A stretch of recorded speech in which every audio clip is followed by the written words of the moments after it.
Viktor Frankl, 'n Holocaust-oorlewende en psigiater, het iets diep oor die mensdom ontdek. Hy het gesê, dieselfde mens wat die gaskamer gebou het, was ook die mens wat daardie gaskamer binne gestap het, met waardigheid en selfs met 'n gebed op sy lippe.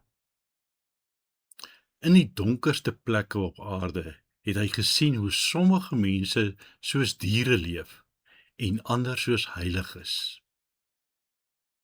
Dit leer ons iets kragtigs. Jy is nie net 'n slagoffer van jou omstandighede nie. Hulle kan baie van jou wegneem, maar daar is een ding wat niemand van jou kan steel nie. Jou innerlike houding, die keuse oor wie jy gaan wees, selfs in moeilike tye. Ons wêreld vandag lyk baie anders, maar baie mense leef leeg. Ons het genoeg om van te leef, maar min om voor te leef. Ons vul die stiltes met afleidings, terwyl ons harte eintlik smag na betekenis. Die lewe het betekenis, selfs in swaar kry. Hou op vra, wat skuld die lewe my?